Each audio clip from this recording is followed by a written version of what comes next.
Yo, what is up everybody? Welcome back to the channel for a brand new video and another installment of In the Trenches, your one-stop shop for all things Call of Duty Challengers all the time.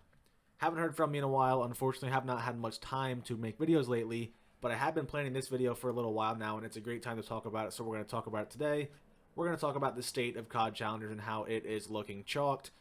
I don't even like to talk about it because it's super unfortunate for the players who are just so passionate about this, and not just the players, the coaches, everybody trying to make it in Call of Duty, who are unfortunately being affected by the state of COD Challengers right now. But anyway, if you enjoy the video, let me know by leaving a like down below and leave a comment as well with your thoughts on COD Challengers.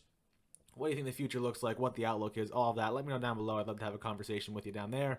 And also subscribe to the channel if you want to see more CDL and COD Challengers videos from me in the future. Like I said, they have not been coming out as much lately, but they will. I'm going to be getting back into it here as we move forward and as the season soon starts. So anyway, thank you for all that, and let's hop right in. So like I was saying, Challengers, it's not looking good. It is looking terrible, and there's a lot of reasons for that. We're going to talk about it today. We're going to talk about the causes and the effects. You know, what's the problem, what's causing the problem, and what's going to be the result of the problem if it's not fixed. So anyway, we have from Ronan here. He was the Built by Gamers coach last year in Challengers, and I'm not sure. We can check his bio. Okay, I thought maybe he got a new coaching job, maybe not. But anyway, he says, the state of Challengers Call of Duty is one of the most sad things I've ever seen. I genuinely love Call of Duty. It consumed my teenage years, and now in my 20s, I am watching my friends, people I've known for years, even professional level competitors leave, depressed. That's true. We're gonna talk about some of that later on in the video, but there has been a lot of people either completely fleeing Challengers or just maybe trying out some other new avenues, and maybe they'll come back to Challengers, maybe not, but it's been some big name players. Like I said, we're going to talk about them. So that's not good. I mean, if you have people who've been competing in Call of Duty for some of them, you know, maybe 10 years or more, all of a sudden thinking enough's enough, you know something's going wrong and they've really reached their breaking point. And we can get into a whole conversation about franchising and how that has driven players away. But right now the main focus is Challengers, and that definitely has not helped. You know, with franchising, you have to have a strong support system underneath that for all the amateur players who are very good and one day in the future might be in the franchise league, but they're not right now. And that's sort of the bridge to get there. That's really not what COD Challengers has been lately. There have been a lot of COD Challengers players from last year who we thought might get called up this year. Has not been the case. They're growing frustrated with limited opportunities. They really have no way to prove themselves against the top teams. If you're one of the best amateur teams, you never really square off with the CDL teams other than in scrims. So you're never going to be able to prove yourself in front of a big crowd. Hey, I can hang too. So that's just one thing, but there's a lot more. Parasite, you know, one of these staples of the Challenger scene for the past couple of years. He says, Challengers, they don't care about you. If they did, we'd have lands too. If they did, we wouldn't have been forced into competing every weekend for a year, even during holidays. If they did, we wouldn't be competing until we had a third game mode, a polished game, and a real map set. So a lot to break down there. First off, the competing every weekend thing. Yeah, that was last year during Cold War, and I remember it was either Easter or Mother's Day or both. The players had to like beg, like, hey, can we please, I think it was Mother's Day. They're like, can we please not have a tournament during Mother's Day? Like, let's go spend the weekend with our mom instead of playing a Challengers Cup for a couple $100 or whatever it is. So they played a lot of Challengers Cups last year, and it was just draining on them. And like I said, there really was no treasure at the end of the tunnel, whatever you want to call it, at the end of the rainbow or whatever. There was nothing because a lot of them didn't get called up to the league anyway this year, despite having very successful years last year in Challengers.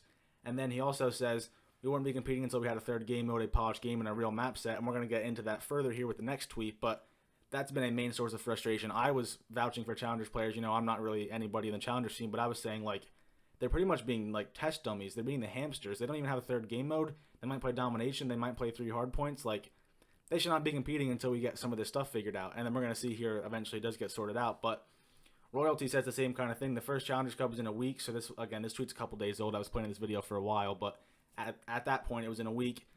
That it had no third game mode. The plant defuse was not silent, you know, with the sound it makes. That was frustrating a lot of players, and it has been. You can see the names through almost every single wall. You can also wall bang like every single wall on some of the maps, which is terrible. The FOV is always changing. 8 sets of streaks every map. You can't 100% tell if someone's using a banned attachment.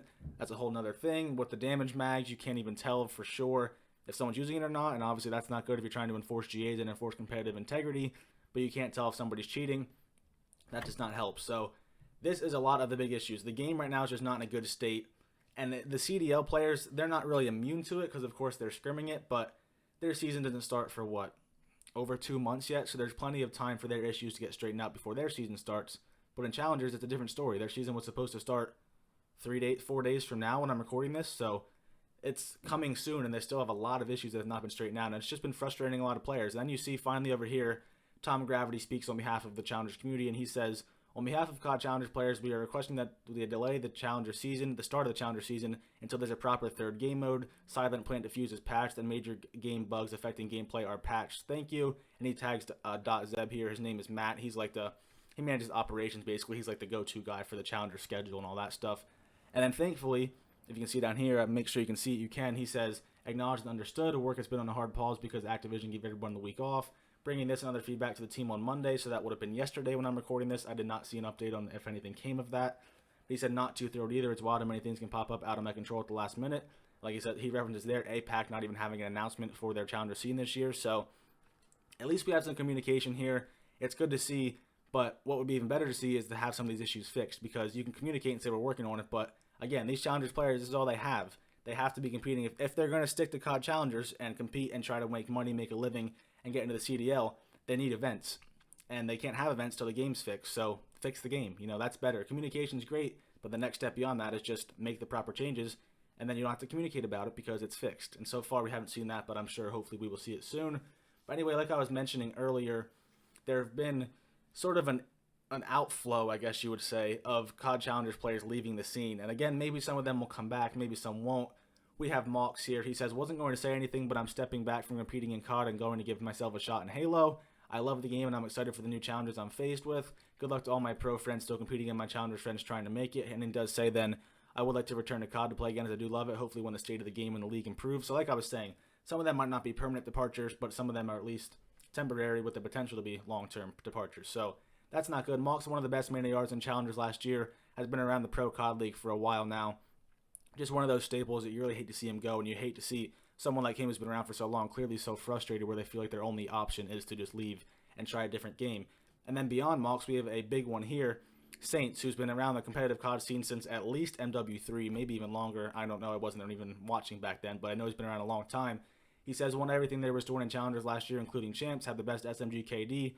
Warzone sounds more promising at the moment. When's the new map coming out? So there you have it. Saints, the best, maybe not the best, but certainly one of the best players in all of Challengers last year, spanning any region. One of the most successful players in terms of the team success, was on the championship team, had the highest KD, all of that, been around the scene forever. Call of Duty is in his blood, and right now he thinks, maybe Warzone's looking better. That's how bad Challengers looks right now. Like I was saying, no events, all the bugs, the issues, the glitches, all of that. If someone like Saints is being driven away from Call of Duty, or at least competitive side, not Warzone, the actual Call of Duty multiplayer, that goes to tell you you have some issues. Someone like him who's been around the scene for so freaking long, if he wants to leave, you have problems.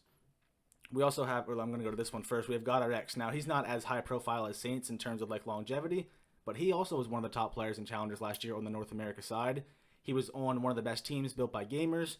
He was also, you think back to the 2020 CDL season, during Modern Warfare, before it went online, he was one of the best players in that game. So he was a noteworthy CDL pro, he was a noteworthy CoD Challengers player, and he's now saying, so Warzone it is, because same sort of feelings. It's looking chalked for Challengers right now. GodRX, Saints, Mox, just some of many. I know Pentagram, one of the most promising amateur players from last year in Challengers, he's been playing Halo. I think he's going to try to still do CoD, but you can just see that the seeds are being planted for people to get pushed away from CoD further and further if stuff has not changed, and has not changed soon. And then we finally have Josh over here, one of the legends of the EU scene. He's won a lot of trophies over there. He says, in the past week, I've received more interest from respectable organizations about my team for Halo than I have in the past 3 to 4 years in CoD, which is pretty sad to see, but a good eye-opener to the current state of CoD and especially the Challenger scene. Again, the focus here is Challengers, but really CoD in general. Halo's looking good right now. People like the game. People are really, at least for competitive, people are not liking Vanguard whatsoever. And Josh, it made some headlines, or it made its way around the scene that he was going to be playing Challengers. I'm not sure who his whole team was, but I think Nolson and Defrag might have been on there. They're going to give Halo a try. So EU Legends been around forever. Sort of same thing as Saints, but on the EU side, they think, all right, let's go try Halo because CoD is not looking good. So it sort of gets repetitive because everybody's saying the same thing, but it just goes to show that it's not just one or two guys complaining, or, maybe guys who aren't that good. They're kind of frustrated. It's a whole scene-wide thing, and it's some of the best players in the world who recognize that CoD Challengers right now is not looking good. So it is super unfortunate. I hate to even talk about it because it just kind of makes you sad. You're passionate about something. Obviously, I'm not a Challengers player, but I love watching it, and I love covering it and talking about it, and I love the players trying to make a name for themselves. And it's just terrible to see the what state it looks at right now. We will see if it improves as we move forward. Hopefully it does, but I'm not feeling great about it. But anyway, that's going to do it for the video. So if you enjoyed, let me know by leaving a like down below and leave a comment as well with your thoughts on how challengers can sort of drag themselves out of this rut and get going again towards the future. And also subscribe to the channel if you want to see more challengers and CDL videos from me in the future. I appreciate all of your support in my videos so very much. So hope you enjoyed the video. Hope you have a good day today. And I'll talk to you guys in the next video.